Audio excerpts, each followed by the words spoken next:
my name is Tonika Johnson. I'm the photographer of the From the Inside exhibit, and this is Tara Betts, and I'm the poet that's in the From the Inside exhibit featuring Tony's photos.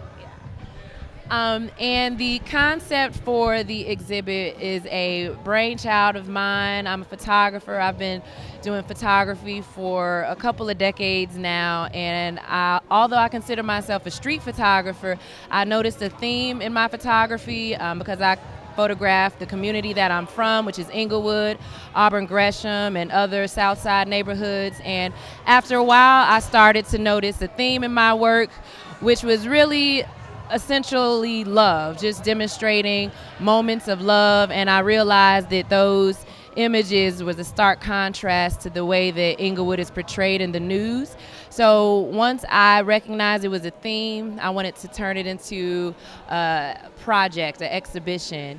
One of the pieces that we've worked on since August, and it was a community effort. I pretty much steered the ship on the technique of the mosaic, but I really incorporated everyone's creativity, ideas, images. I just gave them the idea of create something that is your place of peace. We've had maybe 6 generations work on the piece. So the youngest would probably be at the age of 5. I let them do things such as glazing the pieces and creating the actual leaves and stuff like that on the pieces. It's something safe for them to do. But as far as the other generations, we used broken mirror, broken plates, a lot of the materials that we use from outside of their environment, such as tree bark. We used actual tree bark to make the tree bark in the mosaic.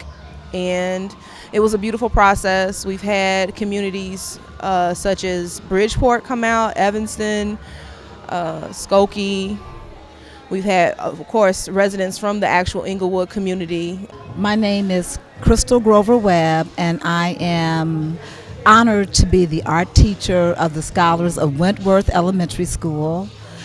Brilliant young people, and I am here to showcase their creative genius of the art that they created during their art classes. The students study not only the elements and principles of art, but they also study various art-making processes as well as different artists.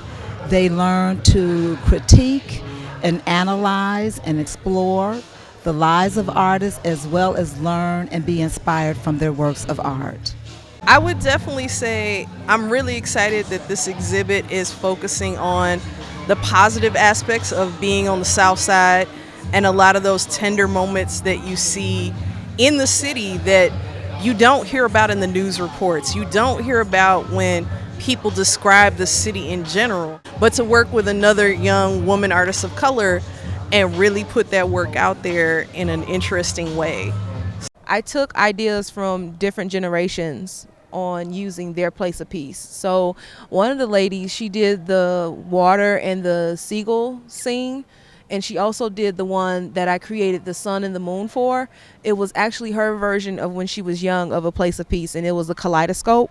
And I thought that was a really cool interpretation of like her place of peace and where she finds happiness. I'm really proud of it just because it shows the creativity of the people of the community. I didn't want to put too much of my idea on it. It was really just gearing their creativity for this and just teaching them the technique. We used a lot of recycled materials, like this main fist right here in the center is all plates, one same plate, and then for the nails, it was actually flipped around and it had that blue inside of it.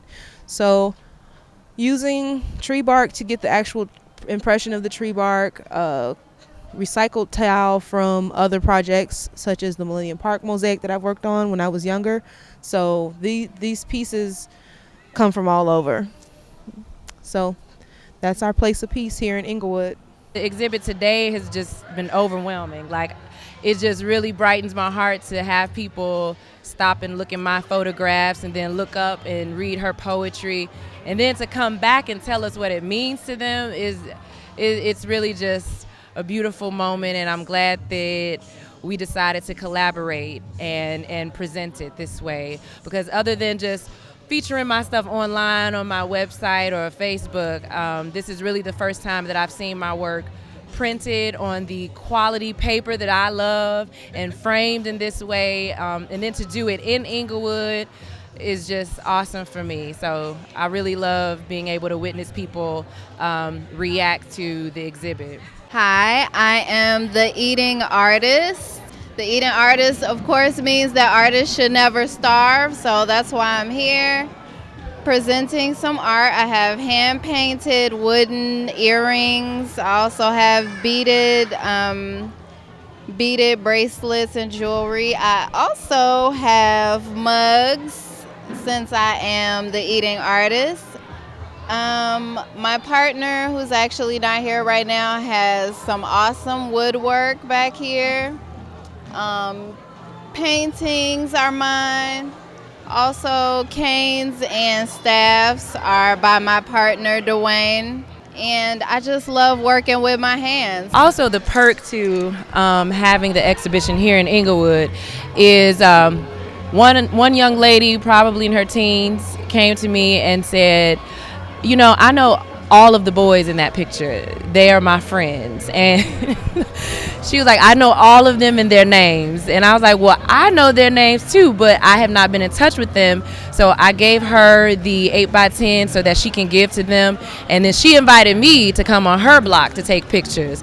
So just moments like that really means a lot to me. And that wouldn't have happened if I exhibited this project anywhere else. So it's really important for our community to be able to see ourselves as art. People can find me online, www.tonika, T-O-N as in Nancy, IKAJ.com. That's tonikaj.com. And from the website, all my other information, my email, my contact number is there. And for you, Miss Tara? You can find me at www.tarbetts.net. So that's TARABETTS.net.